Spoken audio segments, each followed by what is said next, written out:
Entonces, buenos días a todas las personas que se conectan hoy con nuestro seminario IBIO. Hoy tenemos una actividad muy especial porque como parte de las actividades del Consejo Estudiantil de Ingeniería Biomédica, nos pidieron que en nuestros seminarios IBIO abriéramos un espacio para temáticas sociales y de actualidad del país. Entonces, ellos escogieron el tema que tenemos hoy y hoy inicia parte una semana muy especial que es la Semana de la Ingeniería Biomédica que lleva a cabo el CSIC. Entonces, antes de dar inicio a nuestra charla, María Alejandra, pues cuéntanos de qué se trata esta semana y iniciamos. Muchas gracias, Anita, y a todos los presentes.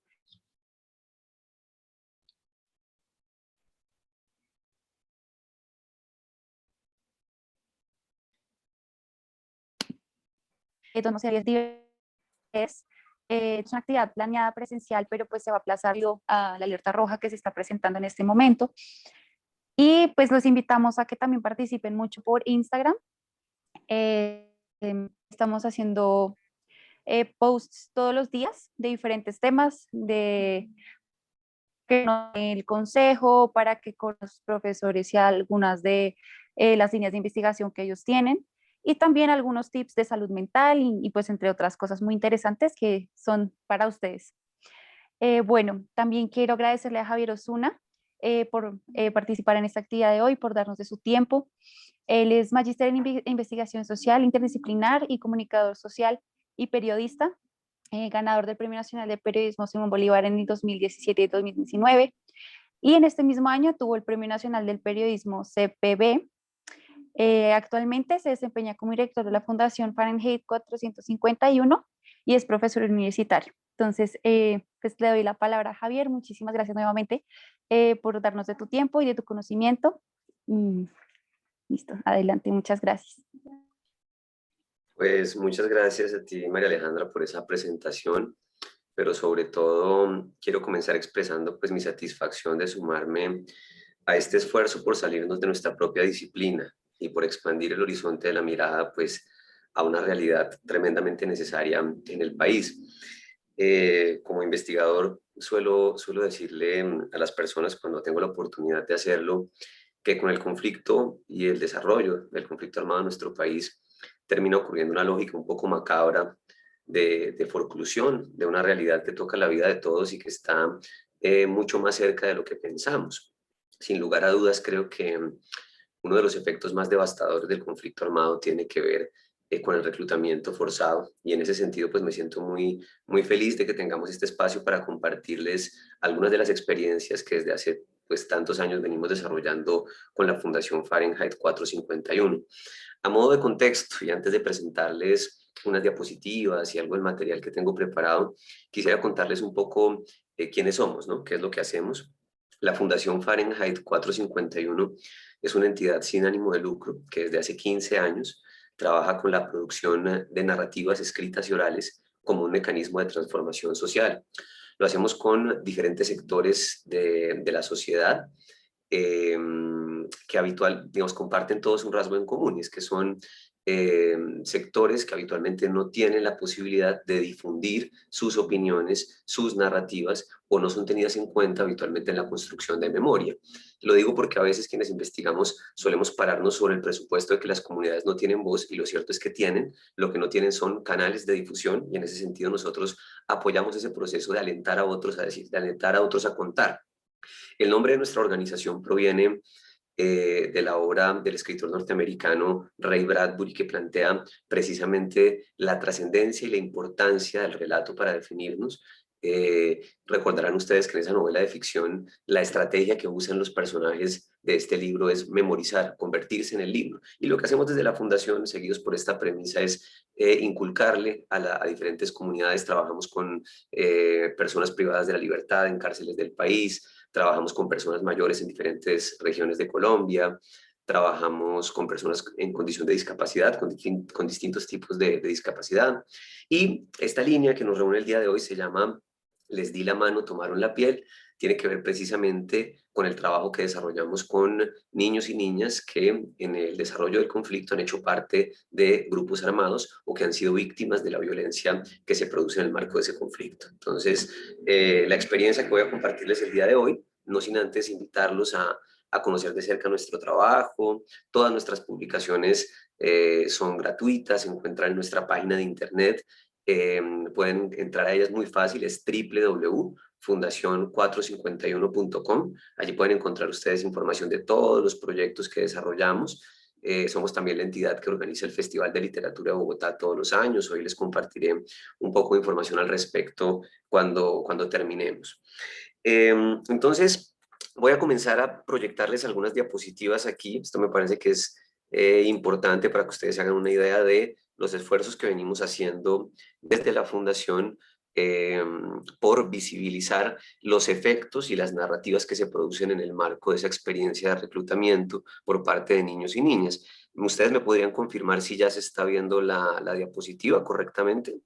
Se está viendo. Perfecto. Entonces, de entrada, pues quisiera hacer como una aseveración, y es que yo estoy seguro que habrán personas aquí que han tenido esta experiencia. Cuando uno recorre la literatura que se ha producido en el país asociada al fenómeno del reclutamiento, termina identificando un patrón, y es que hay novelas, crónicas, compilaciones muy interesantes relacionadas con los efectos del conflicto en la vida de los menores. Sin embargo, la mayoría de las veces esta historia es contada por un tercero. ¿Qué es lo que estoy tratando de decir? En Colombia, y esto debe sorprendernos a todos, niños y niñas no son considerados un sujeto narrativo válido en la construcción de memoria habitualmente. Se ridiculiza de alguna manera o se prescinde de su testimonio en la medida en que tenemos una percepción tremendamente, digamos, errada de la infancia. La premisa de nuestra fundación es precisamente que sean las comunidades que viven estos fenómenos las que se animen a hablar, en este caso los niños y las niñas. Entonces, creo que si hay algo innovador en el trabajo de la Fundación que hemos venido desarrollando en los últimos años tiene que ver con esto, y es que nadie hable por los niños y por las niñas, que sean ellos en su complejidad, con la libertad necesaria que podemos ofrecerles, los que asuman ese riesgo y se atrevan a contar. Y eso es muy potente, porque al final de cuentas, este tipo de relatos dejan de ser el testimonio que otro construyó sobre lo que se vivió y adquieren una relación de horizontalidad muy fuerte con otros niños y otras niñas que están viviendo la experiencia del reclutamiento. Tanto así que parte del material que voy a compartirles el día de hoy se utiliza pedagógicamente y se ha utilizado en otras regiones del país para invitar a otros niños y niñas a contar lo que les ha ocurrido en el marco del conflicto. Entonces, la línea de investigación que coordino en la Fundación se llama Les di la mano, tomaron la piel, que corresponde, como les dije, entonces al trabajo con niños y niñas que han hecho parte de grupos armados. Y hoy me gustaría compartirles dos experiencias en concreto de esto que venimos haciendo, ambas disponibles para que ustedes las difundan y en caso de que se sientan emocionados o conecten con el trabajo que hacemos, pues lo difundan con total libertad. Son ambos productos de difusión gratuita y hechos precisamente para romper con este ejercicio de forclusión, este elegir dejar de ver una realidad tan compleja como la que tenemos y vivimos en nuestro país. Entonces, entre el 2016 y el 2017, 23 jóvenes provenientes de Norte de Santander, Cauca, Valle del Cauca, Bogotá, Meta y Arauca participaron en la redacción de la primera edición del libro Les di la mano, tomaron la piel, el cual contiene 68 creaciones e ilustraciones realizadas por menores de edad que vivieron la guerra en Colombia. Yo voy a aprovechar aquí para mostrarles brevemente en mi cámara. Esta es una versión del libro impreso, muy bella. Tiene esta particularidad que ya la vamos a ver en el archivo digital que ustedes pueden descargar, y es que va acompañada de la ilustración de los jóvenes y del texto, es decir, muchos de los relatos que están aquí compendiados no solo fueron escritos, sino ilustrados por el autor, y cuando no fue posible hacerlo así, otros compañeros que participaron del proceso asumieron el reto de ilustrar eso que había escrito un compañero. Este libro fue el resultado de 2 años de talleres dictados en alianza con la organización TIET, la Fundación Huella Indeleble y Benposta. Durante esos espacios semanales, los y las jóvenes pudieron expresar con total autonomía sus ideas y anhelos, sin reducir su participación en el proyecto a la reconstrucción de hechos victimizantes. Y aquí quisiera hacer yo un primer parón, y es que cuando apostamos de alguna manera a darle la voz a niños y niñas en proyectos de memoria, se comete un error en el contexto del conflicto, digo yo, que ojalá pudiéramos depurar o pudiéramos evitar. Si yo se los puedo transmitir hoy como una lección aprendida, creo que es importante hacerlo. Y es dejar de limitar a las personas a aquellos acontecimientos que no eligieron y que les fueron impuestos. Esto ocurre incluso con las víctimas del conflicto en general. Los obligamos y las obligamos a contar lo mismo, el mismo nivel de sufrimiento, sin tener en cuenta que ese tipo de preguntas terminan siendo profundamente vulnerantes, ¿no? Y se producen unos espacios de revictimización tremendos. Nosotros partimos entonces de una premisa, como lo hacemos con todas las comunidades con las que trabajamos, y es que sean ellas las que elijan qué contar y cómo contarlo. En ese sentido, todas las temáticas y los testimonios que ustedes ven son el resultado de temáticas seleccionadas. Ellos mismos clasificaron, ya vamos a ver en cuántos capítulos, esa experiencia que atraviesa el cuerpo, las relaciones con el otro, la relación con la muerte, la nostalgia por los paisajes de la infancia.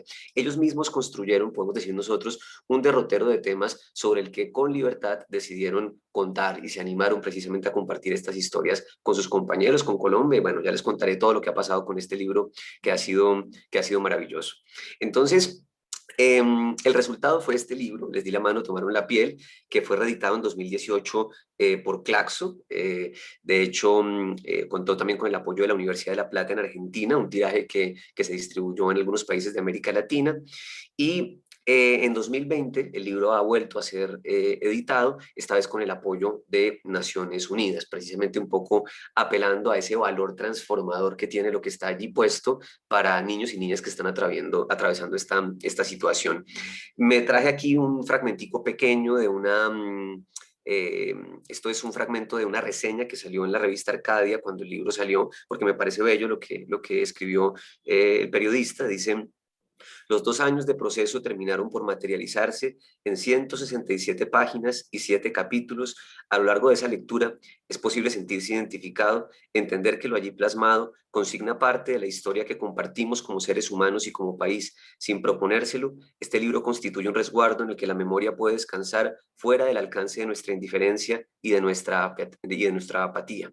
Eso me pareció muy, muy interesante, porque creo que si hay algo crucial en torno a estas manifestaciones de memoria, tiene que ver también con que se conviertan en expresiones de memoria viva, que nos inviten a movilizarnos. Y yo no me cansaré de decir esto. Yo cada vez que tengo la oportunidad de encontrarme con alguien y de tratar este tema, trato también de conferirle una especie de misión, y es entender que esta realidad del reclutamiento forzado tiene que volverse un tema de debate y tiene que volverse un tema que atraviese nuestra vida cotidiana. Tener este libro en las manos o acceder a él de manera digital es comprometernos también con que estas realidades se transformen, ¿sí? Quiero solo a modo de contexto darles unas cifras para que entendamos las dimensiones de este problema.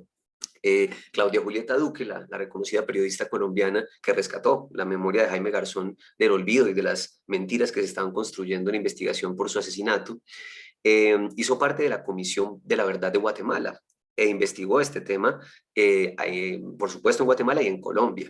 Ella escribió un prólogo muy bello, que ya les voy a compartir el enlace para que lo puedan leer, en el que da una cifra que a mí me parece escabrosa, y es que en el auge del conflicto armado colombiano se calcula que hasta 10.000 niños llegaron a ser parte de los grupos armados. Y esta cifra debe conmovernos indudablemente, porque no podemos exclusivamente depositar la responsabilidad del reclutamiento en los grupos armados ilegales, sino tenemos que entender también que en el contexto del del servicio militar obligatorio se producen lógicas tremendamente cercanas al reclutamiento, en las que menores de edad que están construyendo un modelo de vida tienen que haber truncado sus sueños por prestar un servicio militar que no eligieron. Y esto supone también una transformación abrupta de la que yo creo que como sociedad tenemos que hablar.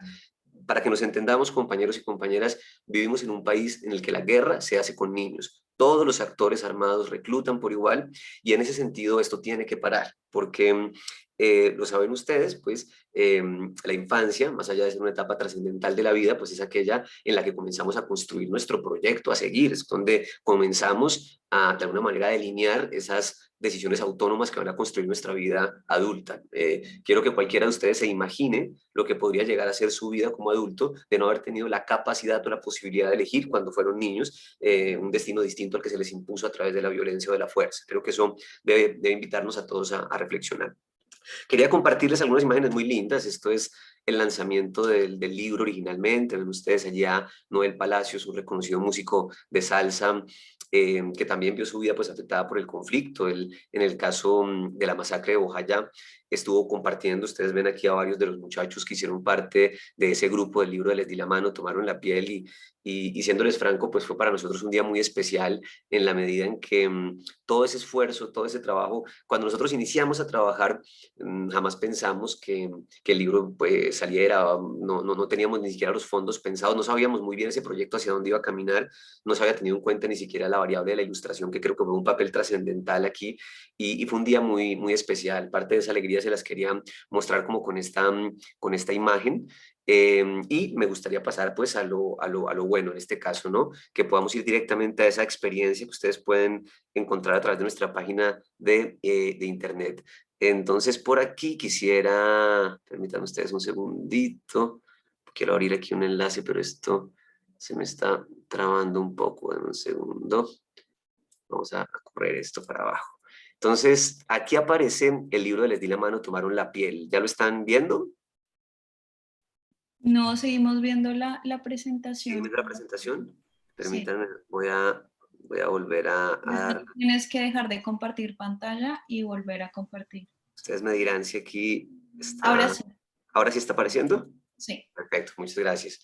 Entonces, como pueden ver, bueno, primero les quiero contar dónde encuentran la publicación para que la descarguen, ¿no? Igual todos estos enlaces a través de María Alejandra, de Ana María, se los estaré compartiendo. Esta es la página de la fundación, fundación451.com. Ustedes se van a proyectos, ahí aparece Les di la mano, tomaron la piel, y al finalizar encuentran las diferentes versiones del libro y los enlaces de los proyectos de los que les voy a hablar a continuación, una breve reseña, los reconocimientos, las apariciones en prensa que han ocurrido con cada uno de los proyectos de la fundación. Tenemos en el home de nuestra página, para quienes quieran visitarla, una biblioteca dispuesta, una biblioteca digital en la parte de abajo. Aquí encuentran ustedes todas nuestras publicaciones, las revistas, los libros que se han producido en estos 15 años de trabajo en nuestra organización. Entonces, este libro, les digo esto porque este libro pueden descargarlo ustedes y leerlo con muchísima calma. Yo quiero hoy ser consecuente y quiero que sean los niños y las niñas las que tengan la voz al frente, ¿no? En ese sentido, pues, quería mostrarles un poco el interior de este libro. Acá están viendo ustedes un poco esa relación entre ilustración y texto que se produce. Ven ustedes los dibujos de los muchachos y el texto que me gustaría compartirles. Quería entonces iniciar haciendo como una invitación. Este es un texto que a nosotros nos conmovió mucho. De hecho, es el texto que le da el nombre al libro y el proyecto. Lo escribe una niña de 15 años que se llama Jennifer. Ella escribió lo siguiente. Dice así: yo, Jennifer Andrea, le tengo miedo a los hombres porque me pasó un cacharro. Por eso le tengo miedo a los hombres. Mi mami me dijo que algunos hombres no le daban confianza porque uno les da la mano y les da la piel. Este texto a nosotros nos llamó mucho la atención porque saben ustedes que el símbolo internacional para la lucha en contra del reclutamiento son las manos rojas. Y nos pareció que desde ese texto, a pesar de su brevedad, Jennifer pues exponía con mucha claridad no solo eh, ese contexto de abuso que se produce en algunas regiones del país en contra de las niñas, y esto es algo que a mí me gustaría aclarar y que vamos a conversar con mayor profundidad. Los roles de los niños y de las niñas en la guerra son diferentes. No es lo mismo para una niña y para un niño la experiencia del reclutamiento. Esto marca una diferencia tangencial y hay unas formas de violencia a las que se está expuesto desde ese matiz. Eh, Quería compartirles algunos de los poemas que están en el libro. Ya tendrán ustedes la oportunidad de leerlo completamente, pero es para que podamos explorar la diversidad de contenidos que están aquí presentados. En la página 27 aparece este relato que a mí me parece muy, muy, muy fuerte. Tiene que ver con una dimensión del reclutamiento que se elude en los procesos de construcción de memoria, y es entender que estos niños y niñas que han hecho parte del conflicto pues son también autores de acciones pues dolosas que han arrebatado o que han tenido efectos pues nocivos en la vida de los demás. Dice así: estoy ahí con mis manos sudorosas, a la misma vez frías, sin ningún control de ello. Es algo que está contra mi voluntad, es el miedo a arrebatarle la vida a alguien que no conozco. En aquel momento en que tengo que girar la manecilla y ver cómo rápidamente y a la vez lento se desliza aquella pesada arma sobre su cuello. el primer corte, la primera gota de sangre, la primera lágrima que se desliza por las mejillas de sus familiares, es sentirme culpable de ser un asesino. Sí, ese soy, el asesino, y como asesino seré asesinado, no porque me pase lo mismo, sino porque viviré muerto en vida. A mí me parece que esto es importante incluirlo porque los estereotipos narrativos en torno a la infancia reclutada cometen una equivocación, y es que a través de metáforas simples evaden aspectos profundamente dolorosos de esta realidad, como el que ustedes acaban de escuchar, es la sensación de, en este caso, un niño responsable de un asesinato. Entonces, nos gusta hablar de una infancia, pero de alguna manera beatificamos la infancia, asumimos que estos niños solo son productores de narrativas tiernas o dulces, y esto es una profunda equivocación. Hay mucha luz y hay mucha oscuridad en este relato de la experiencia del reclutamiento. Ustedes, a través de los medios de comunicación, a los periodistas hay una que les encanta, dicen, les quitaron los juguetes y se los cambiaron por fusiles, ¿no? Le quitaron a las niñas las muñecas y se las cambiaron por fusiles. Eso es de una superficialidad tremenda, es infinitamente más complejo la dinámica del reclutamiento, como intentamos hacerlo ver desde la fundación. La infancia a los niños no les fue arrebatada, todo lo contrario, esta infancia se vivió en el marco del conflicto, y esto trae unas consecuencias de las que todos tenemos que hacernos cargo. Quería compartirles otro poema antes de pasar a otra experiencia, porque sobre todo me interesa hablar con ustedes muchísimo. Miren este tan hermoso. Este es un texto que escribe un muchacho que hizo parte de las FARC, dedicado a un amigo con el que perdió el contacto, o un amigo que perdió en el desarrollo del conflicto, porque también al interior de estas estructuras armadas se constituyen lazos de amistad, y en muchas ocasiones esos vínculos sustituyen la relación que se produce con el ambiente familiar, o que muchos de nosotros tenemos con quienes nos rodean. Se llama este texto Puede que no estés a mi lado. Dice así: puede que no estés ya a mi lado, pero daría la vida por tenerte. Lástima que un día desdichado, en la guerra conociste la muerte. Puede que no pueda yo abrazarte por culpa de quienes nos gobiernan, puede que no apoye al combatiente, tampoco quiero más contienda. Puede que seamos diferentes por nuestras formas de pensar, pero faltan razones suficientes para otra persona asesinar. No tengo corazón ni mente fuerte para en una guerra poder aguantar ver amigos y compañeros inertes por las órdenes de algún general. Vuelves hoy a mi recuerdo nuevamente, y qué conmoción en el alma me generas, el no tenerte o abrazarte intensamente, mas no haré parte de la guerra. Puede que un día conozca la muerte y mi cuerpo repose en la tierra, entonces te veré nuevamente, juntos en la vida eterna. Esto para que ustedes vean un poco también las relaciones de amistad que se producen, de complicidad, porque la amistad hace parte también de estas experiencias de conflicto. Eh, Miren, este texto es muy breve, esto es escrito por un niño de 12 años, para que también tengamos en cuenta desde qué edades se presentan estas dinámicas de riesgo de reclutamiento. Julián, de 12 años, nos dice: este es otro asunto, el reclutamiento no es una realidad que se produzca exclusivamente en las áreas rurales, hace parte también de la dinámica de las grandes ciudades, sobre todo en las áreas periféricas. Julián, de 12 años, dice lo siguiente: el miedo. Voy en la calle, llego a la casa, siempre me asusta, pero hoy no. Se preocupa de que no me asusto. Ahora yo soy el miedo. Aquí se produce esta tremenda transformación entre un niño que crece temiéndole a quien tiene las armas y elige, como resultado de esa presión y de ese miedo, tomarlas para no volver a sentir ese miedo y pasar a ser quien asusta. Creo que es muy profundo ese texto, a pesar de la edad, es una síntesis pues muy fuerte. Y quiero compartirles un último, porque hay les tengo una sorpresa preparada para que podamos compartirla. Eh, Tiene que ver con el poema de cierre de este libro, que es una reflexión sobre la paz. Miren ustedes esto tan bello. 3 letras que se unen para una palabra formar, una palabra que es pura y nos ayuda a avanzar. La paz es un frío instante que se escapa a respirar, algo flácido e insignificante que no dejamos de pensar. La paz es reina de los sueños, princesa de la ilusión. No importa cuánto intentemos, se esfuma sin dar razón. La paz la transporta el viento y vive en una pradera. No es el fusilamiento, tampoco el fin de la guerra. La paz es la blanca vida, libre como mariposa, y siempre se encuentra unida a los pétalos de una rosa. Esto lo escribe Juan José, de 17 años, y es el cierre de este libro que pueden descargar ustedes en la página de la fundación. Sin embargo, quería contarles de otro proyecto que siguió a este, y es un documental que comenzó a elaborarse en el año 2017, junto con la organización TIED, la productora Blue Sheep, ASIN, la Universidad de Bournemouth, Y este fue un proyecto para que jóvenes, niños y niñas NASA del Cauca contaran su experiencia de la guerra. Durante año y medio y con talleres de narrativa y de animación, construyeron ellos mismos un guión para contarle al país cómo el conflicto atravesó sus vidas.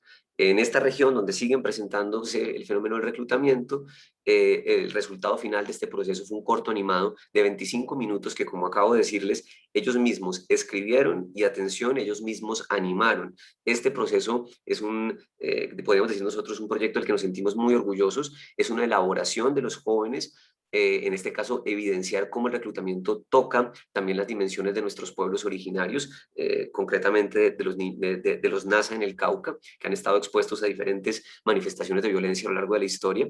Aquí tienen ustedes pues unos fotogramas del documental. ¿Están viendo la presentación? Sí. Sí. Perfecto. Sí. Ven aquí ustedes algunos de estos es el resultado de su proceso de ilustración, de la animación. Conformamos pues un equipo de pedagogos que trabajamos con ellos durante este tiempo y, como hemos dicho, que habitualmente pues los niños y las niñas no se les da la oportunidad de expresar un poco estas experiencias de reclutamiento. Pues en consonancia con esa dirección me gustaría que pudiéramos ver ese documental. Dura 25 minutos y después podamos abrir un espacio de preguntas para hablar pues de este fenómeno y resolver las inquietudes que ustedes tengan al respecto. Este documental es de circulación libre, ha sido seleccionado por algunos festivales internacionales. Yo les agradecería muchísimo que nos ayuden a difundirlo. Se llama El Árbol del Amor. Espero que lo disfruten muchísimo. Voy por aquí a dejarles de compartir un segundito para que sean en condiciones óptimas, compartiendo el sonido. Ustedes me dirán, ¿ya se está viendo aquí la pantalla de la proyección? Sí. ¿Pantalla en negro? Perfecto. Yo, pues como les digo, todo esto se los iré compartiendo sin problema para que puedan ustedes después reproducirlo o mostrarlo donde quieran.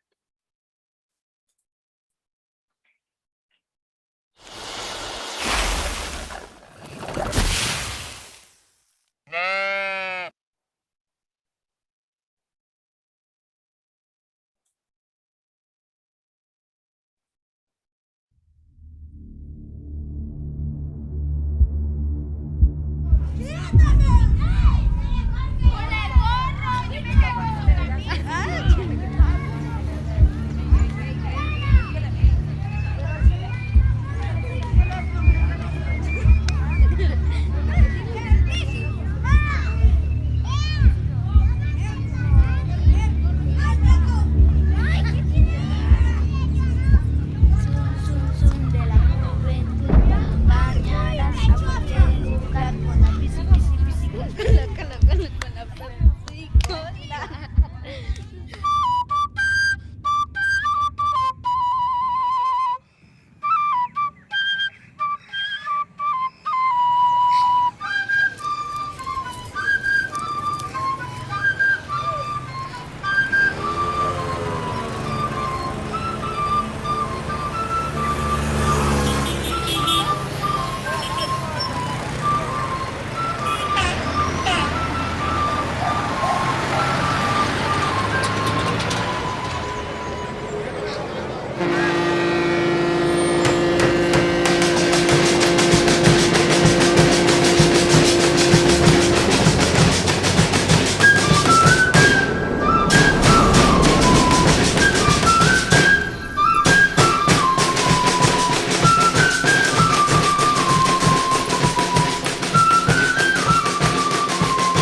Nosotros estuvimos comiendo a las 2:30, cuando empezamos a escuchar tiros. Salimos a ver y había un helicóptero. Yo me sorprendí cuando vi eso. Se daban balas entre enemigos. Fue un poco fuerte el sonido de los tiros. Yo sentí miedo. Me retiré porque nunca había visto algo así. Me parece que un helicóptero se cayó. Claro, quedamos en medio del cruce de balas, de explosivos, porque hacían los atentados desde las lomas, desde las cordilleras, hacían los atentados hacia los pueblos, hacia el pueblo. Vivimos zozobras muy fuertes y los muchachos no se concentraban en las orientaciones académicas porque vivían muy pendientes y en cualquier momento iba a haber ese ataque guerrillero o en el camino se iban a encontrar con algún grupo armado.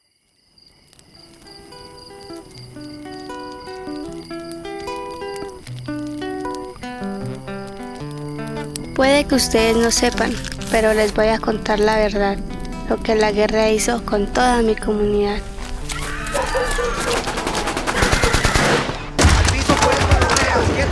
Recuerdo cuando la muerte entró a mi casa sin permiso, ni tan siquiera tomarse la molestia de tocar.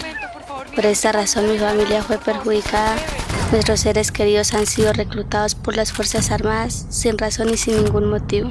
Nadie se explica por qué llegaron a aquel sitio. Había mucho ruido y toda la gente se refugió en sus hogares. Todo se olvidaba, la vida ya no se disfrutaba y mucha gente no nos valoraba. Cuando yo había nacido, la guerra ya había aparecido. Ya la conocía desde muy temprana edad. Mucha sangre se ha derramado tratando de defender nuestro territorio amado. Líderes han muerto por defendernos a nosotros, pero no tenemos ninguna salida. Un día como cualquier otro, en las tardes salíamos varios de mis compañeros a practicar fútbol en la cancha. Ese día, y por última vez, vi a mi compañero Armando jugar.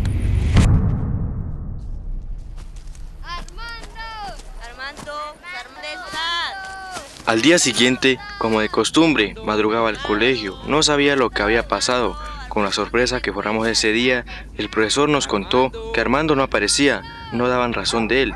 Nos regresamos a la casa y allá la comunidad estaba buscándolo, toda una mañana recorriendo lugares, hasta que dieron con su cuerpo que había sido abandonado en el río sin vida.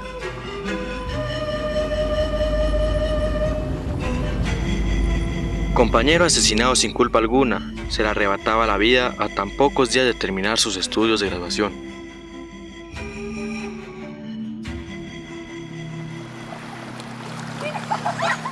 Una tarde me dirigí con una amiga hacia el río. Teníamos la costumbre de irnos a escondidas a jugar allá. Íbamos a bañarnos. En ese momento, entre montañas, vimos por el camino a un señor vestido de camuflado que iba de la mano con una mujer. Nos escondimos en unos matorrales por miedo. Cuando salimos, la mujer estaba caída en el suelo, derramando sangre por su cuello, golpeada en su rostro. Es decir, ya estaba muerta. Los niños y las niñas que viven en una comunidad que ha sido afectada por el conflicto armado crecen en un contexto de desconfianza, en un contexto que desconfigura el rol de sus familias, porque las familias pierden el poder de ofrecer protección y seguridad, porque tienen mayor autoridad los grupos y los actores armados que las mismas familias. En el trayecto a mi casa pasaba por el hogar del comandante.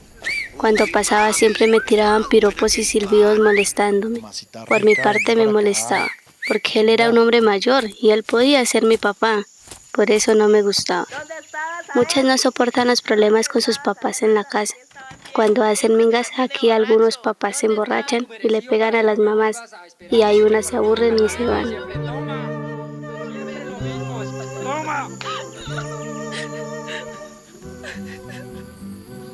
Yo tenía un novio de otra vereda que nos conocimos en el colegio.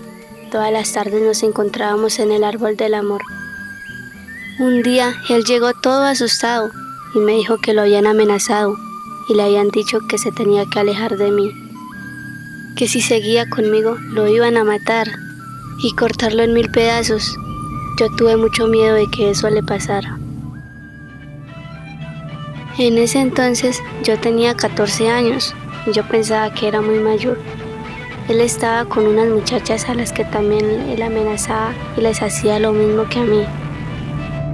A ellas sí les gustaba andar con él, entonces decidí irme a trabajar con ellos por miedo a que le pasara algo a mi familia.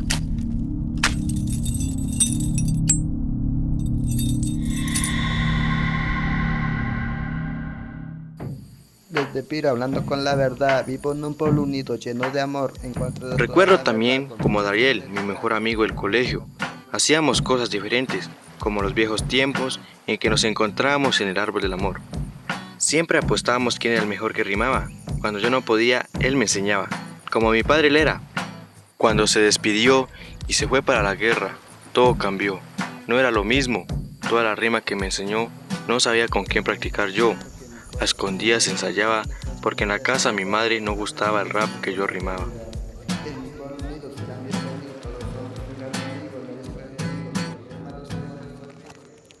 Te engañan y luego te callan o si no te ametrallan. Obtienen tu confianza hasta que se cansan y te amansan para que les ayudes a sus trabajos, para que les dijeras en qué tajos estaban sus enemigos y te mandaban diciendo que los del otro tajo eran amigos. Solo te mandaban a ver, no a conocer. Si lo haces bien, te haces valer y te daban un billete y desaparécete. Lo que me daban a cambio por esos favores era 20,000 pesos. Por dar una ubicación era poco lo que ganaba. Yo ingresé a las FARC en el 2005, a la edad de 12 años. Ya a los 12 años yo sabía muy correctamente qué estaba haciendo. Y por eso digo, o sea, uno ingresa consciente de que nadie se lo lleva a la fuerza. Pero la conciencia de por qué va a estar uno entre las FARC se la hace durante el tiempo que está ahí. Entonces, mientras estudiando la ideología, la disciplina, todo eso, entonces usted dice, venga, yo estoy aquí es por tal cosa. Pero soy consciente en el momento en que digo me voy para las FARC que nadie me está llevando obligado. Después hubo una masacre en nuestra comunidad. En las montañas aparecían cuerpos de las personas. Desde ese momento me dio tanta tristeza de ver a los muertos, descuartizados. La guerra y la violencia ha sido nuestra enemiga y amiga, porque nos ha ayudado a preservar la belleza de nuestra naturaleza actual contra las multinacionales, o si no nuestra cultura no aparecería ni en las lecturas. Somos sobrevivientes de esta guerra caliente. Aprendimos a convivir con la guerra y así mismo se acostumbró nuestra tierra. Los que no nos querían eran los paramilitares. Ellos nos tenían tanta rabia que nos maltrataban. Y además el presidente de la República era uno de ellos, por vengarse de la muerte de su padre. Entonces me decidí a participar con la guerrilla para defender a mi familia, porque este grupo armado no era tan malo con los indígenas. Si nos ponemos a ver desde profundamente las causas de por qué ingresamos, todo apunta al abandono estatal. Esto no es porque quieran, es porque hay una situación de riesgo, una situación de vulnerabilidad que están enfrentando y es una posible solución que ellos consideran va a reversar esa situación que están enfrentando o están viviendo. Es una solución intentada.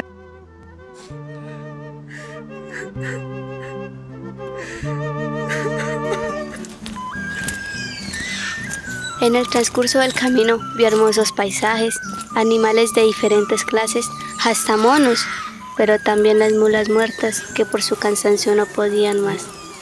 En los días que estuve raspando, como yo tenía las manos delicadas, me salieron ampollas, se me descarcharon, los palitos me rayaban y se me reventaban mis dedos, echaban sangre. A veces se me metían palitos por las uñas y dolía mucho, solo aguanté 3 semanas. Entonces me pusieron de cocinera. Me levantaba a las 3 de la mañana y descansaba a las 7 de la noche, porque los raspadores madrugaban mucho para coger coca. Under international humanitarian law, recruiting children under age 15 into an armed group, a regular FARC practice, is a war crime, regardless of whether the children volunteered to join. Likewise, a human rights treaty Colombia ratified in 2005 prohibits the recruitment of children under 18 by non-state armed groups under any circumstance. Si el comandante se junta con la niña que quiere, él le dice que esté con él, y ahí las otras niñas pueden tener novios adentro. pero el comandante les advierte que no pueden tener hijos porque es una lucha, no para cuidar bebés. Algunas quedan embarazadas y lo ocultan para que no se den cuenta, y a los 6 o 7 meses las obligan a abortar. Las mujeres no quieren, y el comandante las amarra y las obliga a tomar una pasta, y si no funciona, le dan una bebida con la que el bebé se mueve harto en la barriga, eso les arde y el bebé sale muerto. A mí me raptaron de mi casa, yo tenía 15 años y desde ese momento empecé a sufrir violaciones sexuales. Desde el momento en que una niña llega a un campamento, desde el momento en que la accede un comandante, ya cualquier otra persona puede accederlas y las violaciones son constantes. Normalmente cuando agarran a las mujeres que se escapan para parir, entran al consejo de guerra, donde cada integrante vota por el castigo. La mayoría de las veces se opta por fusilamiento, cuando no, las ponen a hacer las tareas más pesadas, como cargar las cosas de un lugar a otro, hacer más guardias y abrir los chontos para todos. Hay mujeres que no aguantan y por los recuerdos de que las hicieron abortar se escapan, pero como están los grupos en muchos puntos, las encuentran fácilmente.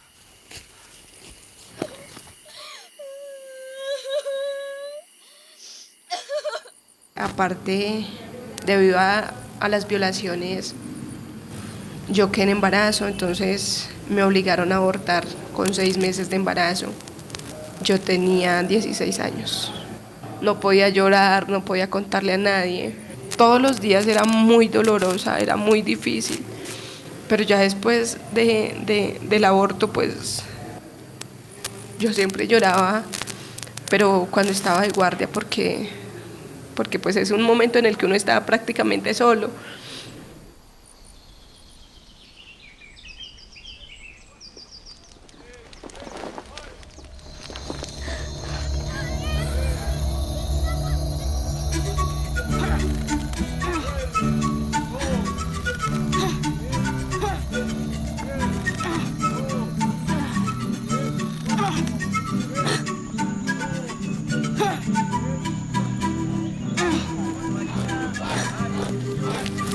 Lo que me llevó a gustarme fueron los alimentos, también los vestidos, también los entrenamientos que ellos nos dan de cómo disparar un arma y las escapadas de los enfrentamientos. Muchas balas había disparado en el campo, eran unos charcos de lodo, mallas templadas y además la resistencia que debían poner con el otro bando. Además nos estaban enseñando a disparar y agarrar puntería para disparar donde uno quería. Y eso fue mi gran juguete que me regalarían. Desde ese momento las armas y las balas siempre me gustarían. Un arma disparé la primera vez, tuve un poco de miedo. El culetazo del fusil me tumbó y los guerrilleros se burlaron de mí, porque era muy pequeño. Entonces el rap volví a escuchar, era mi amigo Ariel, que dentro del grupo me volvió a encontrar, y una mini Uzi más ligera me iba a facilitar. Solo había usado este tipo de arma por el motivo de no tener fuerza, después ellos me enseñarían más cuando estuviera más grande. Mi amigo Ariel me dijo que no me quedara, me advirtió que les quedaba muy lejos los traslados de sitio. También cargaban unas maletas muy pesadas, los traslados eran muy largos. A veces cruzaban un resguardo entero con las maletas, las armas y las remesas que ellos cargaban.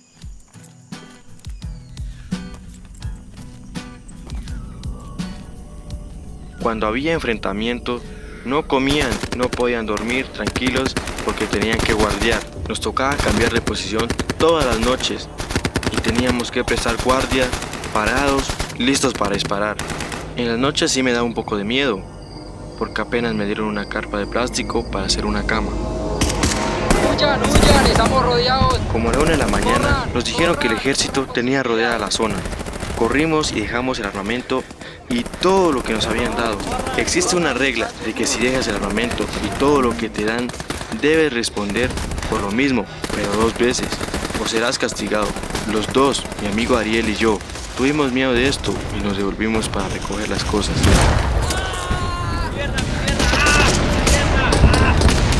Nos encontramos el ejército, que seguía disparando, me hirieron la pierna izquierda y yo empecé a gritar que era civil.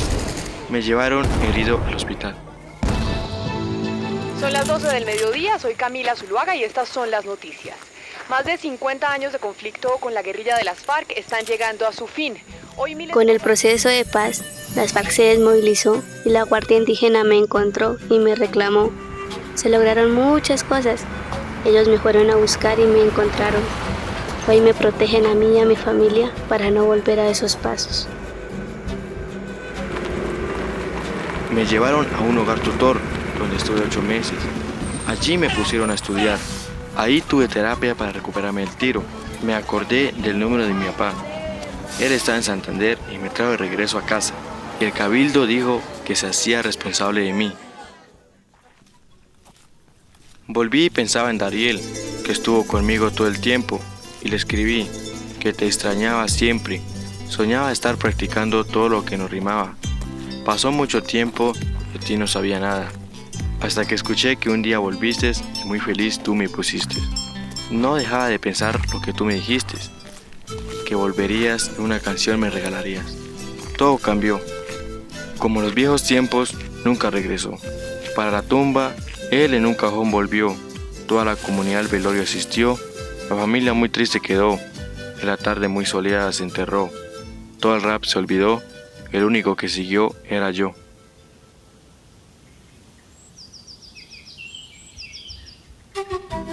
Después de ese transcurso de mi vida, me encuentro ahora aquí con mi compañero, reflexionando sobre los sucesos de nuestra vida y compartiendo esas historias en el árbol del amor. Yo solo quiero salir adelante, tener una profesión o también lo que los otros niños quieren, pero a veces el gobierno no nos tiene en cuenta. Desearía que nos apoyaran dando docentes que entendieran la situación que vivimos para que nos animen y no que nos desanimen, ya que por ser indígenas no tenemos tantas oportunidades porque no tenemos dinero.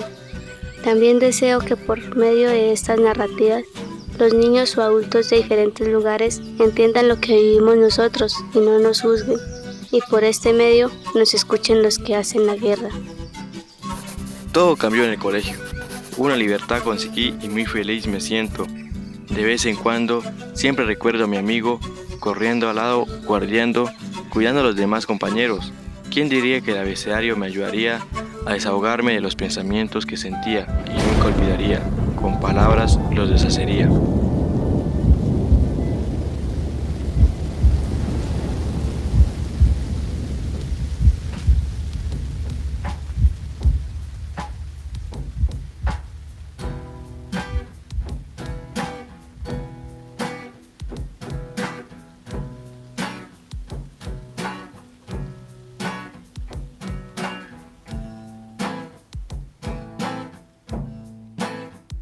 Oye, esto es para aquellos que...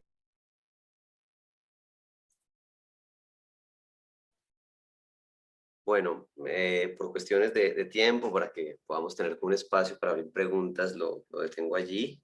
Ustedes podrán, al final del video hay una canción pues muy bella, elaborada por los muchachos con relación al tema del reclutamiento, y pues encontrarán los créditos respectivos del equipo que participó en la elaboración del proyecto. Por ahora pues era esto lo que quería compartirles un poco, la experiencia de construcción de narrativas elaboradas por los niños y por las niñas de cara pues, a una situación tan compleja como esta del conflicto armado. Estoy muy contento, como les dije, de estar con ustedes y muy atento a las inquietudes que tengan. Javier, muchas gracias por compartir con nosotros esta temática tan cruda y tan fuerte y permitirnos acercar a nuestra comunidad científica a unos temas que pues normalmente son ajenos. En este momento prendió la cámara el director del Departamento de Ingeniería Biomédica. Te lo presento, David Vigio, y seguramente él va a querer hablar. Sí, yo le estaba escribiendo a Javier una nota porque no sabía si le iba a alcanzar a agradecer y a despedirme, dado que ahorita en unos minutos me tengo que ir, Javier, pero claramente darle las gracias por estar aquí, por el tiempo y pues por el trabajo tan importante que usted y la Fundación hace. Esto es un tema desgarrador, aún para los que estamos tan lejos de vivirlo de cerca y en carne propia. Y pues solo queda agradecer que gente como usted le dé la visibilidad y nosotros podamos pues darle la difusión al trabajo que ustedes hacen. Yo creo que uno se hace unas preguntas de cómo puede pasar este tipo de cosas para las que no hay una respuesta fácil, porque este no es el único país en el mundo ni pobre ni desigual, y no oímos de muchos otros, pero aquí parece que tenemos una situación muy, muy, muy triste y afortunadamente hay gente como ustedes haciendo algo al respecto. Entonces, pues solo le quería agradecer por lo que usted hace. No, David, pues yo muy honrado y creo que parte de relacionarnos con estas narrativas es comenzar a absorber y digerir las preguntas y los sentimientos que nos atraviesan. Entonces, todo lo contrario, yo muy honrado de poderlos acompañar y de poderles compartir un poco de esto que los niños y las niñas de manera muy valiente y generosa nos han permitido transmitirles. Muchas gracias. Javi, yo también te quería nuevamente dar las gracias. Pues es un tema muy sensible que de todas maneras es muy importante que tengamos el conocimiento, y lo que ustedes hacen es darle la voz a muchos niños y jóvenes que a veces no se han sentido escuchados, y la verdad me parece supremamente conmovedor y pues la verdad es una realidad que pues a veces nos hacemos de la vista gorda y la verdad eso es algo que debemos cambiar, y creo que este es un muy buen paso. De pronto tal vez sí te molestemos para que nos compartas todo el material que nos mostraste, pues para difundirlo me parece muy importante, y muchísimas gracias. Pues mira, María Alejandra, yo creo que así, volviendo a agradecer la invitación, creo que quienes nos dan una lección tremendamente importante aquí son los niños y las niñas. Yo creo que ustedes imaginen lo que implica lo que acaban de ver. No solo haber atravesado esta experiencia, sino elegir aprender animación, elegir contar su historia, hacer un documental para comunicarse con un país al que parecen estos temas no importarle. Creo que hay una carga de responsabilidad gigante en términos de lo que como sociedad tenemos que hacer para ponernos al nivel del gesto que los niños están teniendo con nosotros. Al final, estos jóvenes tienen hoy una productora audiovisual como resultado de este proceso y del trabajo que la Asociación de Cabildos Indígenas del Norte del Cauca realiza en el núcleo de educación, que es muy sólida. La comunidad NASA está muy organizada y en ese sentido yo creo que es como ponernos a la altura del gesto, ¿no? Este documental necesita unos ojos que estén a la altura de esa generosidad, y creo que es la única manera de transformar esta dinámica, asumir realmente una posición horizontal, no quedarnos solo en el sentimiento doloroso, sino también trascender de la indignación y tomar acciones concretas para que la guerra se deje hacer con niños. Bueno, les leo acá, Lucía Guerrero nos dejó un mensaje, ella dice: les mando un abrazo muy fuerte, me emociona muchísimo pensar en los cruces tan claves entre biomédica y el contexto social en el que existimos y nos movemos. Y bueno, esta fue la idea justamente de nuestro consejo estudiantil, y fue acercar a nuestra comunidad a este tipo de temáticas, ¿no? Tenemos acá preguntas de María Jimena Forero. ¿Qué consideraciones se debe tener a la hora de querer que los niños compartan sus experiencias del conflicto? ¿Se realizaban entrevistas con psicólogos o cómo se llevó a cabo este proceso? Pues lo que nosotros hacemos es, partimos de una premisa, y es que los procesos de construcción de narrativa tienen que responder a la decisión y a la voluntad de los niños y de las niñas. En esa dirección, digamos que no hay unos cuestionarios preformulados, sino en el contacto con ellos y a través de la experiencia que tiene la Fundación con metodologías que invitan a contar, lo que hacemos es abrir una puerta para que ellos se animen. Miren que habitualmente las personas, y en un país como Colombia es muy frecuente, sienten que lo que les pasó y lo que ocurrió con su vida no tiene ningún valor. El primer ejercicio que hay que hacer ahí es como dotar afectuosamente de valentía al otro para animarse a contar, y lo más importante ahí es disponer de un oído para escuchar. Claramente son procesos largos en el tiempo, esto es importante decirlo. Ustedes se dan cuenta, ambos proyectos en formulación antes de pasar a una etapa de producción casi que duraron 2 años, ¿no? Con las implicaciones que esto tiene en términos de desplazamiento, de cómo se construyen los lazos de confianza. Yo creo que, como dice Juan Manuel Echavarría, el gran artista colombiano, lo primero que nos arrebata la guerra es la confianza. Y creo que una amplia porción de su resolución tiene que ver con restituir la confianza y aprender unos y otros a confiar en quien tenemos delante. Eso, por supuesto, toma tiempo, ¿no? Pero siempre responde a la elección libre y espontánea de niños y de niñas que eligen contar y que eligen cómo quieren contar lo que vivieron. Te dice, bueno, Mario Valderrama, él es uno de los profesores del departamento que se tuvo que desconectar porque tenía otra reunión, pero te dejo un mensaje. Muchas gracias por esta maravillosa charla. Viviana García, gracias Javier. Me alegra enormemente que este documental esté llegando a estos espacios académicos. Rodrigo Gómez, que es otro profesor del departamento, también te agradece. Y dice Lucía Guerrero, creo que también es clave volver sobre estas narrativas cuando justo en este momento se está recrudeciendo la violencia. Es muy cierto eso, Ana. Mira, nosotros cuando se lanzó el documental recién, todavía no la versión final que ustedes acaban de ver, trajimos a algunos de los jóvenes del Cauca a Bogotá para unos lanzamientos, y uno de los lugares que visitamos fue precisamente la Universidad de los Andes. Uno de los muchachos del equipo le dijo a sus compañeros, bueno, no sé si son sus compañeros, les digo compañeros porque comparten la universidad, al final de cuentas, les decía a uno de sus compañeros que mientras estábamos, digamos, como teniendo esta conversación, él comenzaba a sentir profundo miedo de regresar de nuevo a donde vivía, precisamente por este recrudecimiento del que hablas, y es muy doloroso para nosotros porque muchos de los jóvenes que participan y participaron del documental hoy en día son víctimas de hostigamiento y están siendo presionados para volver a ser reclutados. Entonces es frustrante ver cómo estas dinámicas de la guerra reciclada terminan generando, digamos, que un panorama donde siempre los niños y las niñas están expuestos a este tipo de crímenes.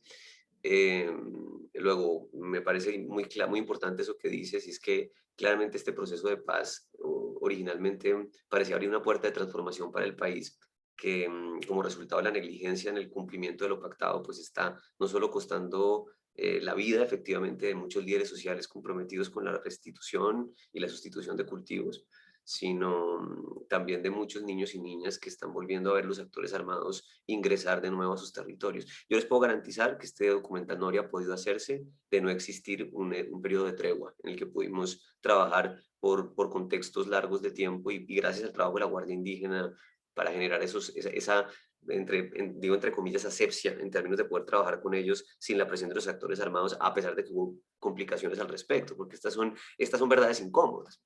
Al final de cuentas, una cosa es que hablemos del reclutamiento en términos generales y una cosa concreta es que hablemos, por ejemplo, de los roles de las niñas y de los niños al interior de los grupos armados. Eso es una responsabilidad que tendrán que asumir quienes han causado este tipo de vulneraciones. Javier, ¿y qué proyectos hay a futuro siguiendo esta línea de investigación? Pues miren, debo contarles que estuvimos muy cerca, arañamos, así le pegamos en el palo hace poco una convocatoria muy bonita. Queríamos elaborar una serie de podcasts sobre reclutamiento precisamente con algunos de los relatos del libro de Les di la mano. Lamentablemente no terminamos ganando ese fondo. Estamos ahora recaudando, siempre desde el trabajo de la fundación, aplicando a convocatorias y muy a la expectativa de ver qué es lo que sigue, porque no existe, esto es otra cosa que es dolorosa, no hay posibilidad de generar lazos constantes en el tiempo con los niños y con las niñas. Esto es un asunto también un poquito descorazonador, ¿no? Y es que hay muchos con los que perdemos el contacto, otros que vuelven a los grupos armados. Es una realidad muy, muy compleja. Entonces, lo que viene es, en medio de esta situación de pandemia, que ustedes saben que a todos nos está golpeando, es volver a abrir las puertas de financiación y bueno, esperamos próximamente volver a construir algo en esta línea. Perfecto. Bueno, no tenemos más preguntas en el chat. Entonces, pues nuevamente Javier, te damos gracias por hacer parte de este espacio y por recordarnos esta realidad y justamente comunicarlo hace que se empiecen a tomar pasos, ¿no? Que no podemos permitir que siga sucediendo. Y si en realidad ahora el documental a uno le pone los pelitos de gallina. Totalmente, cuando lo lanzamos lo hicimos, miren ustedes lo bello, este documental lo lanzamos en la Comisión de la Verdad, en las Casas de la Verdad recién estaba iniciando, y yo creo que aquí viene la parte complementaria, ¿no? Porque para decir verdad se necesita coraje, yo creo que se necesita a veces mucho más coraje para escuchar lo que no queremos que nos digan, y creo que eso es lo que tenemos creo que es lo que tenemos que hacer, no solo absorber, sino realmente como digerir esta indignación para comprometernos, porque esto no puede seguir pasando. El asunto es que esto no... yo los invito a todos los que están del otro lado a pensar en sus sobrinitos, en sus hijos.